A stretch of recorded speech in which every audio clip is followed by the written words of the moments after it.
नमस्कार दोस्तों, स्वागत है आपका हमारी एक और नई वीडियो में, जिसमें हम आने वाले एग्जाम है उसके लिए मिक्स क्वेश्चन आपके लिए काफ़ी महत्वपूर्ण रहने वाले हैं। तो चलिए मिक्स क्वेश्चन को देख लेते हैं।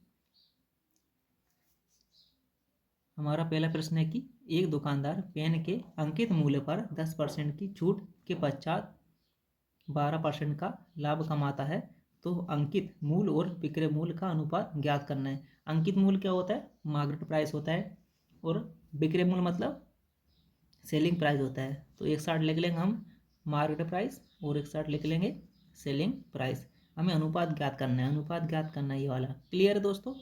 ये अनुपात ज्ञात करना है। तो अच्छा, जब छूट दी जाती है तो 100 में से माइनस करके लिखते हैं, और जब लाभ होता है तो 100 में प्लस करके लिखते हैं। तो छूट कितने की? 10% की छूट दी जाती है। तो 100 में से जो अंकित प्राइस है, अंकित मूल्य है मतलब मार्केट प्राइस है, उसमें 100 में से माइनस करके लिखेंगे तो 10 माइनस करेंगे तो अपना 90 आ जाएगा। ऐसे ही 12% का लाभ कमाता है, मतलब सेलिंग प्राइस बेचने पर ये 12% का लाभ कमाता है। 100 की चीज़ को 112 रुपये की बेचता है। अब हम इसको काट देंगे तो ये 2 से कट जाएगा। 2 चौको 8, 2 पंजे 10। ये काट देंगे हम 2 से, तो 2 पंजे 10 और 2 छिंग 12। हमारे प्रश्न का जो फाइनल आंसर है वो 45 अनुपात कितना है? 45:56 है, जो कि ऑप्शन ए हमारा सही है। अगला क्वेश्चन देखेंगे। अगला क्वेश्चन है कि एक व्यक्ति की आयु उसकी 8 वर्ष पहले की आयु का 125% है तथा 10 वर्ष बाद की आयु का 80% है, तो उसकी वर्तमान आयु कितनी है? वर्तमान आयु ज्ञात करना है हमको। पहले उसकी 8 वर्ष पहले की आयु 125% है, 10 वर्ष बाद आयु उसकी 80% है। तो 8 वर्ष पहले की आयु कितनी है? 8 वर्ष पहले की आयु दे रखी है हमको 125% दे रखी। अब 125% की फ्रैक्शन वैल्यू क्या होती है? 125% की फ्रैक्शन वैल्यू होती है 5/4। ठीक है, 125 मतलब 125 के नीचे 100% हटा के नीचे से 100 लगाएंगे, तो हम जब काटेंगे तो 5/4 अपना जो आगे निकल के आएगा। ठीक है, पहले उसकी आयु 4 थी, अब उसकी आयु 5 हो गई है। मतलब 4 से कितनी हो गई है? 4 से 5 हो गई है। 4 से 5 हो गई है, मतलब अंतर कितने का है? दोनों में अंतर 1 का है। वो कह रहा है कि 8 वर्ष पहले की आयु, अपने हिसाब से अंतर कितने का है? अपने हिसाब से अंतर 8 का है। तो 1 की वैल्यू क्या हो गई? 1 की वैल्यू 8 आ गई है।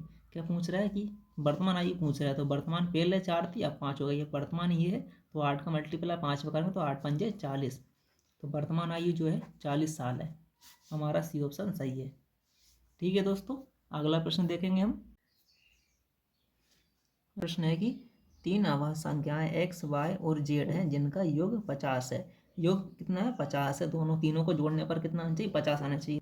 तो x का अधिकतम मान हो सकता है, x का ज़्यादा से बड़ी संख्या बताना है x की। ठीक है, जैसे कि x प्लस y प्लस और z बराबर, तीनों का योग कितना है? तीनों का योग जो है 50 है। तो x का अधिकतम मान बताना है, और आवाज संख्या होनी चाहिए तीनों ही जो है आवाज संख्या होनी चाहिए। तीनों को योग करने पर 50 आना चाहिए। आवाज संख्या लेना है, जैसे कि 43 ले लेते हैं हम। 43 आवाज संख्या है, और y की जगह मान लेते हैं हम कितना? y की जगह हम 5 मान लेते हैं, और z को मान लेते हैं हम कितना? z को 2 मान लेते हैं। 43 और 2 45, 45 और 5 50। ठीक है, इनका तीनों का योग 50 आ गया। 2 भी आवाज संख्या होती है। 43, 5 और 2, जिसमें अपना ही भाग जाए, किसी और का भाग ना जाए, एक का और अपने खुद का ही भाग जाए, वो आवाज संख्या होती है। 43, 5 और 2 है। तो x का जो मान है, x का मान कितना है? x का मान 43 है। तो x का मान कितना है? 43 है। यही हमसे पूछा था कि x का अधिकतम मान कितना है? 43 है। ये हमारे प्रश्न का आंसर है। क्लियर है दोस्तों?